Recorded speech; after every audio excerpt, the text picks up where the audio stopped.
বিরাদান ইসলাম, আপনি যদি নামধারী আহলে হাদিস হন, ওহাবি যদি হন, সালাফি যদি হন, তাহলে আপনার জন্য সুবর্ণ সুযোগ। এই রকম সুযোগ আপনি কোন মাযহাবে পাবেন না। আপনি যদি আহলে হাদিস হন, নামধারী আহলে হাদিস, ওহাবি যদি হন, তাহলে সব থেকে বড় সুবিধা পাবেন। শুনেন, যে সুবিধাগুলো আপনি ওহাবি হলে পাবেন।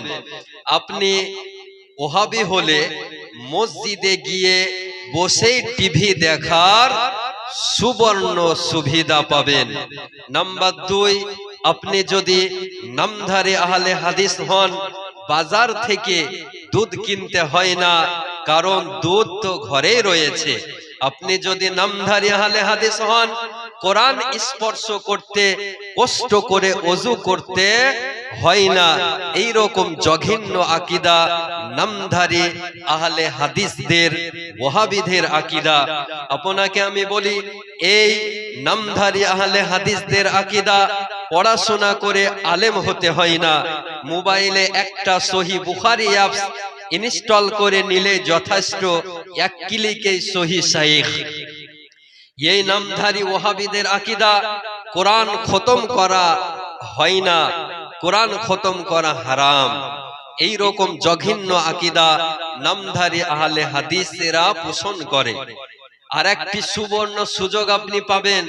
নামধারী আহলে হাদিসদের আকীদা হলো তারাবির নামাজ 20 রাকাত পড়া লাগে না, 8 রাকাত পড়লে হবে।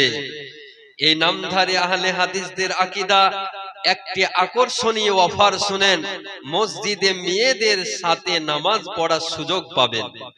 এবং এই নামধারী আহলে হাদিসদের আকীদা কাজা নামাজে 100% ছাড়, পড়ার দরকার নাই।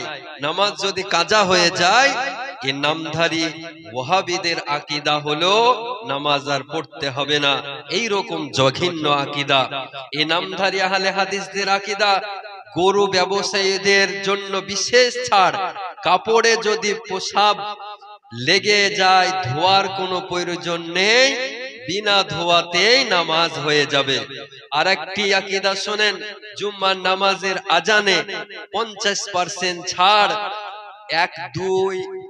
2বার আজান দিতে হবে না, একটা আজানই যথেষ্ট।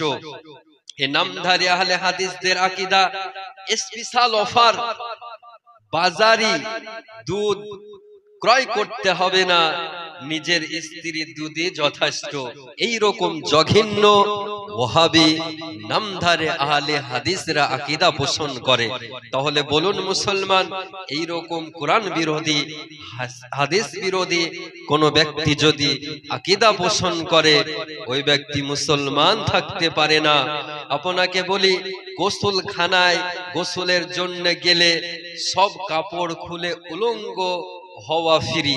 এই রকম নামধারী আহলে হাদিস ওয়াহাবিদের ভ্রান্ত মতবাদ।